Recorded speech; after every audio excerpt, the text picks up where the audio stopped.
সূরা আল আহকাফ। বিসমিল্লাহির রহমানির রহিম। রহমান রহিম আল্লাহ তাআলার নামে। হামিম। আল্লাহ তাআলার কাছ থেকেই এ মহাগ্রন্থ আল কোরআনের অবতরণ, যিনি মহাপরাক্রমশালী ও প্রবল প্রজ্ঞাময়। আকাশমণ্ডলী ও জমিন এবং তাদের উভয়ের মাঝে যা কিছু রয়েছে, এর সব কিছু আমি যথাযথ লক্ষ্য ছাড়া সৃষ্টি করিনি, এবং এগুলো এক সুনির্দিষ্ট সময়ের জন্য পয়দা করেছি। কিন্তু এ মহাসত্যের অস্বীকারী ব্যক্তিরা যে যে জিনিস দিয়ে তাদের সতর্ক করা হয়েছিল তার থেকে মুখ ফিরিয়ে নেয়। হে নবী, তুমি তাদের বলো, তোমরা কখনো কি ভেবে দেখেছ, আর যাদের তোমরা আল্লাহর পরিবর্তে ডাকছ, আমাকে একটু দেখাও তো, তারা এ জমিনের কোন অংশ কি নিজেরা বানিয়েছে, অথবা এই আকাশমণ্ডলী বানানোর কাজে তাদের কি কোনো ভূমিকা আছে? এর আগের কেতাবপত্র কিংবা সে সূত্র ধরে চলে আসা জ্ঞানের অন্য কোন অবশিষ্ট প্রমাণ যদি তোমাদের হাতে মজুদ থাকে, তাহলে তাও এনে আমার কাছে হাজির করো, যদি তোমরা সত্যবাদী হও। তার চাইতে বেশি বিভ্রান্ত আর কে হতে পারে, যে আল্লাহ তাআলাকে বাদ দিয়ে এমন কাউকে ডাকে যে কিয়ামত পর্যন্ত ডাকলেও তার ডাকে সাড়া দিতে পারবে না। তারা তো তাদের ভক্তদের ডাক থেকে সম্পূর্ণ বেখবর। যখন গোটা মানব জাতিকে জড়ো করা হবে, তখন এরা তাদের দুশমনে পরিণত হয়ে যাবে, এবং এরা তাদের ইবাদতও সম্পূর্ণ অস্বীকার করবে। যখন এদের কাছে আমার সুস্পষ্ট আয়াতসমূহ পড়ে শোনানো হয়, তখন কাফেররা সে সত্য সম্পর্কে বলে, যা তখন তাদের সামনে এসে গেছে, এটা হচ্ছে সুস্পষ্ট জাদু। তারা কি একথা বলতে চায় সে রাসূল নিজেই তা বানিয়ে নিয়েছে? তুমি তাদের বলো, হ্যাঁ সত্যিই, যদি এমন কিছু আমি আল্লাহর নামে বানিয়ে পেশ করি, তাহলে আল্লাহর ক্রোধ থেকে আমার বাঁচানোর জন্য তোমরা তো কোনো ক্ষমতাই রাখো না। আল্লাহ তাআলা ভালো করে জানেন তোমরা এ ব্যাপারে কি কি কথা নিজেরা বানিয়ে বানিয়ে বলছ, এবং তোমাদেরও আমার মাঝে কে কথা বানাচ্ছে। এ কথা সাক্ষ্য দেওয়ার জন্য আমার ও তোমাদের মাঝে আল্লাহ তাআলাই যথেষ্ট। আল্লাহ তাআলা একান্ত ক্ষমাশীল ও পরম দয়ালু। তুমি বলো, রাসূলদের মাঝে আমি তো নতুন নই, আমি এও জানি না আমার সাথে কি ধরনের আচরণ করা হবে এবং তোমাদের সাথেই বা কি ব্যবহার করা হবে। আমি শুধু সেটুকুরই অনুসরণ করি যেটুকু আমার কাছে ওহী করে পাঠানো হয়, আর আমি তোমাদের জন্য সতর্ককারী বই কিছুই নই। তুমি আরো বলো, তোমরা কি কখনো একথা ভেবে দেখেছ, এই মহাগ্রন্থটা যদি আল্লাহর কাছ থেকে নাজিল হয়ে থাকে এবং তোমরা তা অস্বীকার করো, তাহলে এর পরিণাম কি হবে? অথচ এ ধরনের এক ব্যাপারে বনী ইসরায়েলের একজন সাক্ষী সেখানে সাক্ষ্য প্রদান করে তার উপর ঈমান এনেছে। তারপরেও তোমরা অহংকার করলে, জেনে রেখো আল্লাহ তাআলা কখনো সীমা লঙ্ঘনকারীদের সঠিক পথে পরিচালিত করেন না। যারা অস্বীকার করেছে তারা ঈমানদারদের সম্পর্কে বলে, যদি ঈমান আনার মাঝে সত্যিই কোনো কল্যাণ থাকত, তাহলে কতিপয় সাধারণ মানুষ আমাদের আগে এ পথে এগিয়ে আসত না। যেহেতু এরা নিজেরা পথের কোনো দিশা পায়নি, তাই অচিরেই তারা বলতে শুরু করবে, এ তো হচ্ছে একটি পুরনো মিথ্যা অপবাদ। এর আগে মানুষদের পথপ্রদর্শক ও আল্লাহর রহমত হিসেবে মুসার কেতাব তাদের কাছে মজুদ ছিল, আর এ কেতাব তো পূর্ববর্তী কেতাবের সত্যতা অস্বীকার করে। এটা এসেছে আরবি ভাষায়, যেন তা সীমা লঙ্ঘনকারীদের সাবধান করে দিতে এবং ন্যায় পরায়ণ ব্যক্তিদের সুসংবাদ দিতে পারে। যেসব মানুষ একথা বলে আল্লাহ তাআলাই হচ্ছেন আমাদের একমাত্র মালিক, অতঃপর তারা এর উপর অবিচল হয়ে দাঁড়িয়ে থাকে, তাদের জন্য নিঃসন্দেহে কোনো ভয় শঙ্কা নেই এবং তাদের কখনো উদ্বিগ্নও হতে হবে না। তারাই হবে জান্নাতের অধিকারী, সেখানে তারা চিরদিন থাকবে। এ হচ্ছে তাদের সেই কাজের পুরস্কার যা তারা দুনিয়ায় করে এসেছে। আমি মানুষকে আদেশ দিয়েছি সে যেন নিজের পিতামাতার সাথে ভালো ব্যবহার করে, কেননা তার মা তাকে অত্যন্ত কষ্ট করে পেটে ধারণ করেছে এবং অতি কষ্টে তাকে প্রসব করেছে, এবং এভাবে তার গর্ভধারণকালে ও জন্মের পর তাকে দুধ পান করানোর দীর্ঘ ৩০টি মাস সময়, অতঃপর সে তার পূর্ণ শক্তি অর্জনের বয়স পর্যন্ত পৌঁছয় এবং একদিন সে ৪০ বছরে এসে উপনীত হয়। তখন সে বলে, হে আমার মালিক, এবার তুমি আমাকে সামর্থ্য দাও। তুমি আমার উপর শুরু থেকে যেসব অনুগ্রহ করে এসেছ এবং আমার পিতামাতার উপর যে অনুগ্রহ তুমি করেছ, আমি যেন এর কৃতজ্ঞতা আদায় করতে পারি।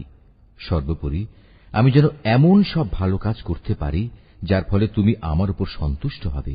আমার সন্তান সন্ততিদের মাঝেও তুমি সংশোধন এনে দাও। অবশ্যই আমি তোমার দিকে ফিরে আসছি, আমি তো তোমার অনুগত বান্দাদেরই একজন। মূলত এরাই হচ্ছে সেসব মানুষ যারা দুনিয়ায় যেসব ভালো কাজ করে তা আমি যথাযথভাবে গ্রহণ করি, আর তাদের মন্দ কাজগুলো আমি উপেক্ষা করি। এরাই হবে সেদিন জান্নাতবাসীদের অন্তর্ভুক্ত। এদের কাছে প্রদত্ত আল্লাহর ওয়াদা যা সত্য প্রমাণিত হবে। তবে সে ব্যক্তির কথা আলাদা যে ব্যক্তি নিজ পিতা মাতাকে বলে, তোমাদের ধিক, তোমরা উভয়ে কি আমাকে এই বলে প্রতিশ্রুতি দিচ্ছ যে আমাকে কবর থেকে বের করে আনা হবে, অথচ আমার আগে বহু সম্প্রদায় গত হয়ে গেছে যাদের একজনকেও কবর থেকে বের করে আনা হয়নি। এ কথা শুনে পিতা মাতা উভয়েই আল্লাহর সাহায্য প্রার্থনা করে এবং সন্তানকে বলে, ও হে, তোমার দুর্ভোগ হোক, এখনো সময় আছে, আল্লাহ তাআলার উপর ঈমান আনো, আল্লাহর ওয়াদা অবশ্যই সত্য প্রমাণিত হবে। তারপরেও সে হতভাগা বলে, হ্যাঁ, তোমাদের এসব কথা তো অতীতকালের কিছু উপাখ্যান ছাড়া আর কিছুই নয়। এরাই হচ্ছে সেসব লোক যাদের উপর মানুষ ও জিনদের পূর্ববর্তী দলের মতো আল্লাহর শাস্তির বিধান অবধারিত হয়ে গেছে। এরা সবাই তাদের একই দলে শামিল হয়ে যাবে, আর এরা হচ্ছে ভীষণভাবে ক্ষতিগ্রস্ত। এ উভয় দলের প্রত্যেকের জন্যই তাদের নিজ নিজ কর্ম অনুযায়ী মান ও মর্যাদা রয়েছে। এভাবেই আল্লাহ তাআলা তাদের কাজের যথার্থ বিনিময় দেবেন, আর তাদের উপর কোন রকম অবিচার করা হবে না। যেদিন কাফেরদের জাহান্নামের জ্বলন্ত আগুনের সামনে এনে দাঁড় করানো হবে, তখন তাদের বলা হবে, তোমরা তো তোমাদের ভাগের যাবতীয় নিয়ামত দুনিয়াতেই বিনষ্ট করে এসেছ, এবং তোমাদের পার্থিব জীবনে সেসব নিয়ামত দিয়ে প্রচুর পরিমাণ ফায়দাও তোমরা হাসিল করে নিয়েছ। আজ তো তোমাদের জন্য রয়েছে এক চরম অপমানকর আযাব, আর তা হচ্ছে আল্লাহর জমিনে অন্যায়ভাবে ঔদ্ধত্য প্রকাশ করা এবং আল্লাহর সাথে তোমাদের বিদ্রোহমূলক কাজের শাস্তি। হে নবী, এদের তুমি আদ সম্প্রদায়ের এক ভাই হুদ নবীর কাহিনী শোনাও, যে আহকাফ উপত্যকার নিজ সম্প্রদায়ের লোকদের আল্লাহর আযাবের ভয় দেখাচ্ছিল। তার আগে পরেও আরো বহু সতর্ককারী নবী এসেছিল। তাদের মতো সেও বলেছিল, হে মানুষ, তোমরা এক আল্লাহ তাআলা ছাড়া আর কারো বন্দেগী করো না, আমি তোমাদের উপর একটি ভয়াবহ দিনের আযাবের আশঙ্কা করছি। এ কথা শুনে তারা বলল, আমাদের মাবুদদের বন্দেগী থেকে আমাদের ভিন্ন পথে চালিত করার জন্যই কি তুমি আমাদের কাছে এসেছ? যাও, যদি তুমি সত্যবাদী হয়ে থাকো তাহলে সেই আযাব নিয়ে এসো যার প্রতিশ্রুতি তুমি আমাদের দিচ্ছ। সে বলল, সে জ্ঞান তো একান্তভাবে আল্লাহ তাআলারই রয়েছে। আমি তো শুধু সে কথাটুকুই তোমাদের কাছে পৌঁছে দিতে চাই, ঠিক যেটুকু দিয়ে আমাকে পাঠানো হয়েছে। কিন্তু আমি দেখতে পাচ্ছি তোমরা দারুণ অজ্ঞানতার মাঝে নিমজ্জিত একটি গোমরা জাতি। অতঃপর একদিন যখন তারা দেখতে পেল বড় একটি মেঘ খণ্ড তাদের জনপদের দিকে এগিয়ে আসছে, তখন তারা সমস্বরে বলে উঠল, এ তো এক খণ্ড মেঘ মাত্র, সম্ভবত আমাদের উপর তা বৃষ্টি বর্ষণ করবে। হুদ বলল, না, এটি কোন বৃষ্টি মেঘ নয়, এ হচ্ছে সে আযাবের বিষয় যা তোমরা ত্বরান্বিত করতে চেয়েছিলে। মূলত এ ছিল এক প্রলয়ঙ্কারী ঝড়, যার মাঝে রয়েছে ভয়াবহ আযাব। এ ঝড় আল্লাহর নির্দেশে সব কিছুই ধ্বংস করে দেবে। তারপর তাদের অবস্থা সত্যি এমন হল যে তাদের বসত বাড়ি ছাড়া আর কিছুই দেখা গেল না। আমি এভাবেই অপরাধী জাতিসমূহকে তাদের কৃতকর্মের প্রতিফল দিয়ে থাকি। এই জমিনে প্রতিষ্ঠা লাভের জন্য তাদের যা যা আমি দিয়েছিলাম তা অনেক কিছুই তোমাদের দেইনি।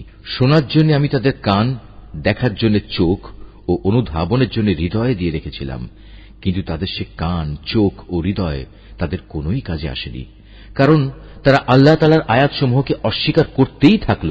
যে আযাবের বিষয় নিয়ে তারা হাসি তামাশা করত, একদিন সত্যি সত্যি তা তাদের উপর এসে পড়ল। তোমাদের চারপাশের আরো অনেকগুলো জনপদকে আমি একই কারণে ধ্বংস করে দিয়েছি। আমি বারবার ওদের কাছে আমার নিদর্শনসমূহ বর্ণনা করেছি যেন তারা আমার দিকে ফিরে আসে। তারা কেন সেদিন তাদের সাহায্য করতে পারল না, যাদের তারা আল্লাহকে বাদ দিয়ে নৈকট্য হাসিলের জন্য মাবুদ বানিয়ে নিয়েছিল? বরং আযাব দেখে তারাও তাদের ছেড়ে উধাও হয়ে গেল। মূলত এ হচ্ছে তাদের আল্লাহ তাআলা সম্পর্কে মিথ্যা ও যাবতীয় অলীক ধারণার পরিণাম। একবার যখন একদল জিনকে আমি তোমার কাছে পাঠিয়েছিলাম, তারা তোমার কোরআন পাঠ শুনছিল, তখন তারা সে স্থানে উপনীত হল। তখন তারা বলতে লাগল, সবাই চুপ হয়ে যাও। অতঃপর যখন কোরআন পাঠের কাজ শেষ হয়ে গেল, তখন তারা এক একজন নিজের সম্প্রদায়ের কাছে আল্লাহর আযাব থেকে সতর্ককারী হিসেবেই ফিরে গেল। তারা বলল, হে আমাদের জাতি, আজ আমরা এমন এক গ্রন্থ ও তার তেলাওয়াত শুনে এসেছি যা মুসার পরে নাজিল করা হয়েছে। এই গ্রন্থ আগের পাঠানো সব গ্রন্থের সত্যতা স্বীকার করে। এই গ্রন্থটি সবাইকে সত্য ও সঠিক পথের দিকে পরিচালিত করে। হে আমাদের জাতি, তোমরা সবাই মিলে আল্লাহর পথে আহ্বানকারীর এ ডাকে সাড়া দাও এবং তার রসুলের উপর ঈমান আনো। তাহলে আল্লাহ তাআলা তোমাদের যাবতীয় গুনাহ খাতা ক্ষমা করে দেবেন এবং তোমাদের কঠিন আযাব থেকে মুক্তি দেবেন। আর তোমাদের মাঝে যদি কেউ আল্লাহর পথের এ আহ্বানকারীর ডাকে সাড়া না দেয়, তবে তার জানা উচিত এই জমিনে আল্লাহকে ব্যর্থ করে দেওয়ার কোন রকম ক্ষমতাই সে রাখে না, বরং এই আচরণের জন্য সে আল্লাহর কাছে তার কোনই সাহায্যকারী পাবে না। এ ধরনের লোকেরা তো সুস্পষ্ট গুমরাহিতে নিমজ্জিত। এই লোকগুলো কি এটা বুঝতে পারে না যে মহান আল্লাহ তাআলা আসমান সমূহ ও জমিন বানিয়েছেন এবং এ সব কিছু সৃষ্টি যাকে সামান্যতম ক্লান্ত করতে পারেনি? তিনি কি একবার মরে গেলে মানুষকে পুনরায় জীবন দান করতে সম্পূর্ণ সক্ষম নন? হ্যাঁ, অবশ্যই তিনি সব কিছুর উপর ক্ষমতাবান। সেসব কাফেরদের যখন জ্বলন্ত আগুনের সামনে দাঁড় করানো হবে, তখন তাদের বলা হবে, আমার এই প্রতিশ্রুতি কি সত্য ছিল? তারা বলবে, হ্যাঁ, আমাদের মালিকের শপথ, এটা অবশ্যই সত্য। অতঃপর তাদের বলা হবে, এবার তোমরা শাস্তি উপভোগ করো এবং এ হচ্ছে সে আযাব যা তোমরা অস্বীকার করতে। হে নবী, তুমি ধৈর্য ধারণ করো, ঠিক যেমন করে ধৈর্য ধারণ করেছিল আমার দৃঢ় প্রতিষ্ঠিত সাহসী নবীরা। এই নির্বোধ ব্যক্তিদের ব্যাপারে তুমি কখনো তাড়াহুড়ো করো না।